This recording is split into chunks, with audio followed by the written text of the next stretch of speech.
we are seeing evidence of disinflation starting to materialize, meaning that inflation might be cresting and then kind of stabilizing at least for a period of time. So you could get disinflation doesn't mean deflation; it just means less inflation, like less rate of change. And so the way I would describe it is that the supply side remains largely unresolved.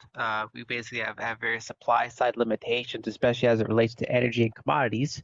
But there's the demand component, and by tightening up fiscal policy, just kind of in an intermediate way, and by tightening up monetary policy, they're basically taking some of the demand off. But that essentially means a recession. Yeah, so I think to the first part of that, I think the inflation's absolutely real. If anything, I think the headline numbers that we see somewhat understate the actual inflation, in large part because of the shelter component. So it's kind of a wonky way for them to calculate it, and it somewhat understates and smooths out changes in house prices compared to how it used to be calculated.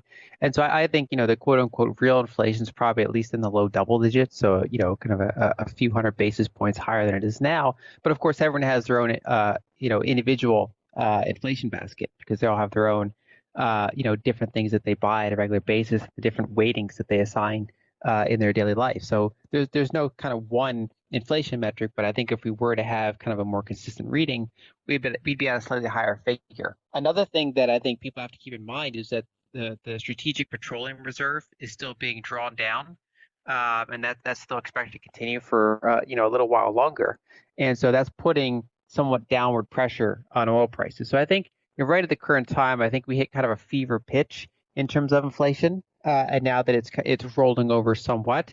But I think that the problem is that it's kind of like holding a beach ball underwater. It's ready to return as soon as they, kind of let go of some of those levers.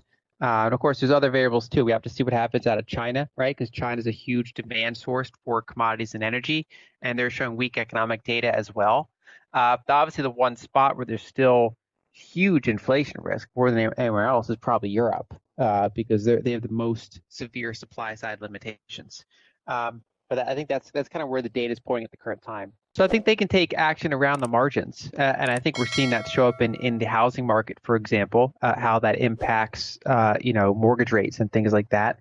This partially from private market forces and then partially from those kind of more central forces. And I think you know basically they have a number of tools to kind of rein in demand. And in their view, they want to try to use them moderately. But of course, if you look at the historical track record, soft landings are rather rare in U.S. Economic history, right? Usually they tighten into a recession because they, during the loosening phase, they basically encourage debt accumulation, and then they tighten the screws on anyone that actually took out debt in that environment.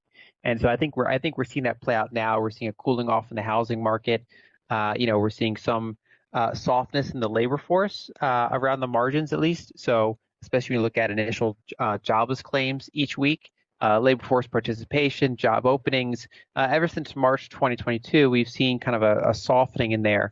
And so I do think it'll be quote unquote effective around the margins for, temporarily reining in inflation. But I think it comes at the cost of either, significant economic slowdown or an outright recession. And I think that's kind of sort of the environment they're in now. My kind of base case is that, we've had 2 quarters in a row of, negative real GDP growth. It's a little tricky because we came off such a sugar high. And so, for example, most recessions, not all, but most recessions, they also go, negative year over year real GDP.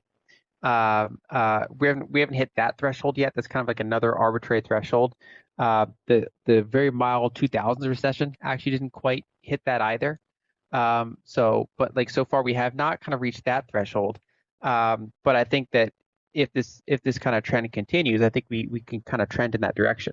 And you can certainly have a kind of like a double dip recession where you have, say, 2 negative quarters and then a slightly positive quarter and then another negative quarter, and you can kind of like, bounce along this weak path. But so far the data is still deteriorating. Basically rate of change data is still showing overall kind of weakening prospects. When you look at PMIs, when you look at like producer prices paid, basically we're seeing a disinflationary impulse, but not really for good reasons. More so due to the demand destruction rather than the supply constraints easing. That's it for today, guys. If you found this video useful, then don't forget to like the video and share this knowledge with your friends and family.